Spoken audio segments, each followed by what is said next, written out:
Hello everybody, I hope you're having a wonderful day, and today I would like to share with you guys something that was gifted to me. Now, if you are longtime viewers of the channel or you recently subscribed just within this year, I mean, hey, we're barely in the third month of it, but you probably know that I'm not the biggest Cold Steel fan, and I know that sends people up the wall. They don't understand why, because Cold Steel is the most elite knife brand ever. I love poking fun because this is just all fun and games. But somebody who is near and dear to me, a longtime friend, a family friend as well, and also my current supervisor, he is a Cold Steel fanatic. He loves them for their overall robustness, their interesting designs, and as well as the value as far as the strength and utility for the price. Cold Steel makes knives for people who are not scared to use and far past abuse folding knives. So they make stuff to, bring confidence to the pocket and in hand, of course. So he knows that I'm not, a huge Cold Steel fan, and I may come off as a snob to other things, but despite all that kind of stuff, this thing means so much to me because somebody who isn't like a direct family member, and even then, actually thought of me and gifted me something. Now, this is not a expensive knife, but it's not dirt cheap either. I think this could be had for around 35-40 bucks, somewhere around there. I'll link down what I can in the description. I hope I can find this on Amazon so I can at least put it in my storefront, so if anybody's interested in supporting the channel through there. If you've never seen this design and it just speaks to you, this is designed by Wes Crawford, and is more tactically inspired. But again, going back to this being a gift to me, this means a good bit to me because somebody actually thought of me and, acted upon those feelings of how they care about me, which is, it's really nice. It's really touching for sure. One of the cool things about this is that it has this little lock here on the side, and I don't know if this lock has a specific name or who the designer was of this lock, but if you have been watching some of my stuff recently, my supervisor actually lent me a large bit of his knives to check out and to share, just to make content, have fun with. Of course, I have sharpened some of his stuff as well, just to make content and share with, my lovely audience. And I thought it was just an ingenious design on the large Luzon that he had. I hope I'm pronouncing that right. But the large, giant, sword-looking shit. It was a huge freaking knife. It's just a wild freaking design.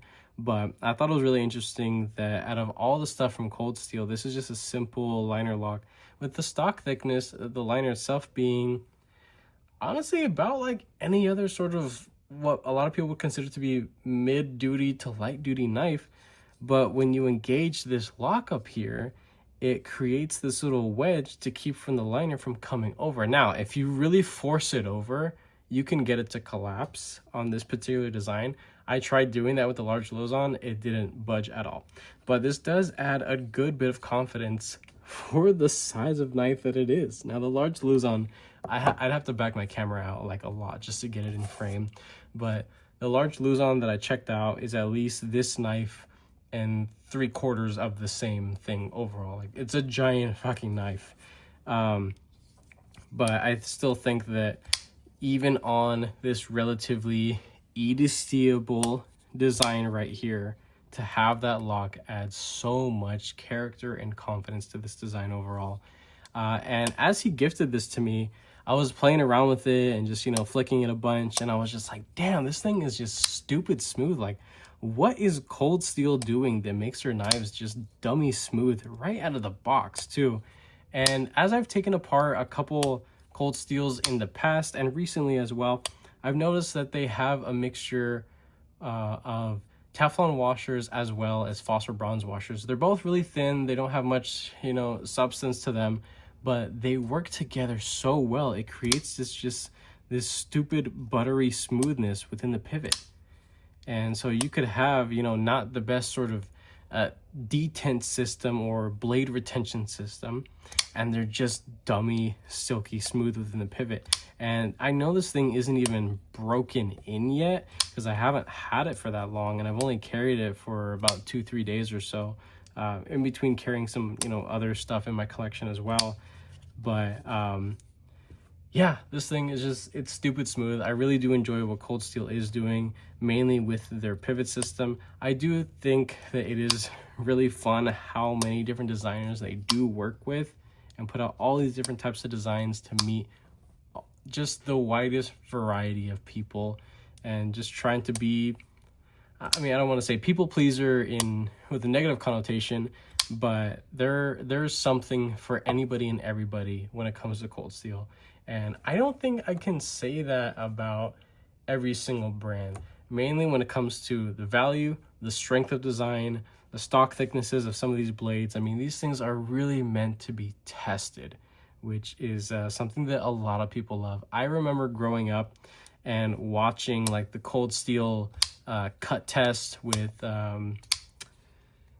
Lynn Thompson and his crew. There was a couple other guys that were featured often in the show that they had. And I know a lot of you guys watching this know exactly what I'm talking about. And one of the things that I found out later on in life, as I matured, that all the stuff that they were cutting, mainly the food and the animal carcasses and stuff like that, they donated a lot of that stuff that wasn't like, like gross or messed up by like, other things, but everything that was still able to be donated and given away. At least that's what I was told in the little bit of reading that I did. I was told that they donated, and I thought that was just incredible what they did, and just promoting their product in a way that honestly no one has that kind of marketing anymore.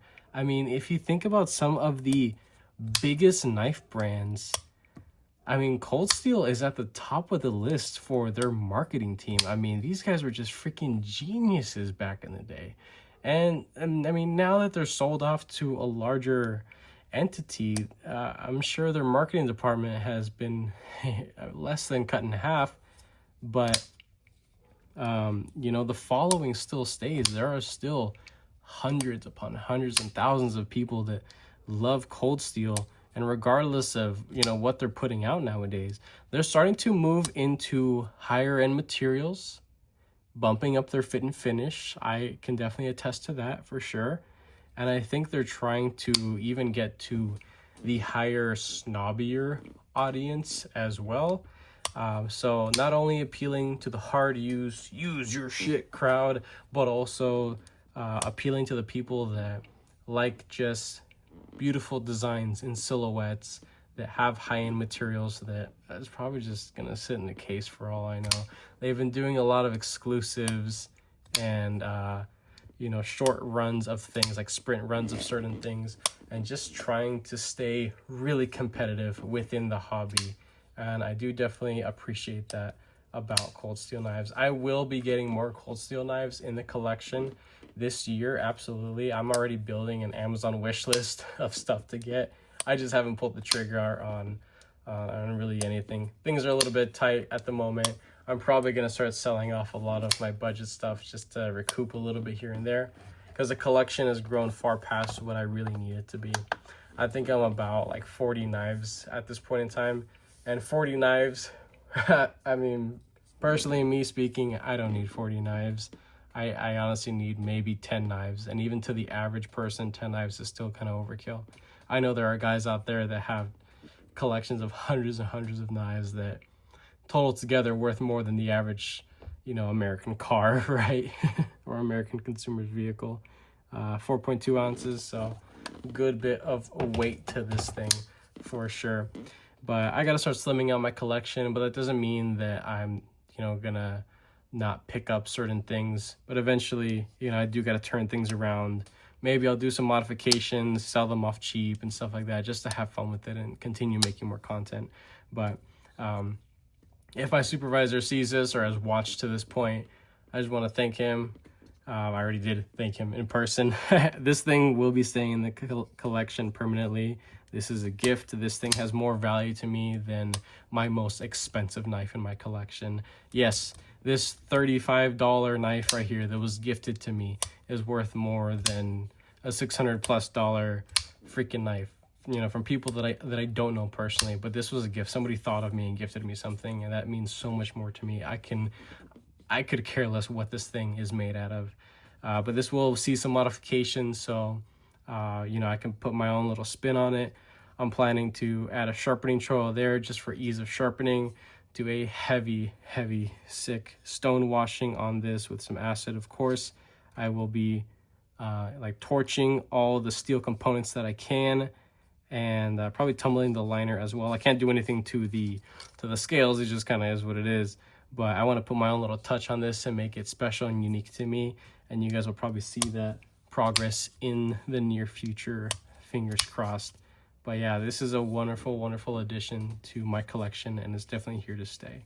So, but yeah, that is essentially my first impressions and I guess overall thoughts on Cold Steel at this moment in time, what I have to say about the company. This model, the Crawford 1 by Wes Crawford. And yeah, so that's it. If anybody enjoyed this video, found it educational or entertaining by any means, go ahead and leave a like, a thumbs up, whatever. Let me know what is your absolute favorite budget Cold Steel knife. So we got to stay under $100, but this is gonna be a little thing for anybody who wants to participate in the comments section. Let me know what is your favorite under $100 Cold Steel. It's gotta be one. Don't give me 10. Give me your number one favorite budget Cold Steel knife. It's gotta be under $100. But again, if you like this video, go ahead and leave a like down below. If you are subscribed already, thank you so much. I appreciate all your support and your patience, of course. If you're not subscribed, please consider subscribing because I play more videos and content coming you guys this way. And with that being said, I hope you have a wonderful rest of your day.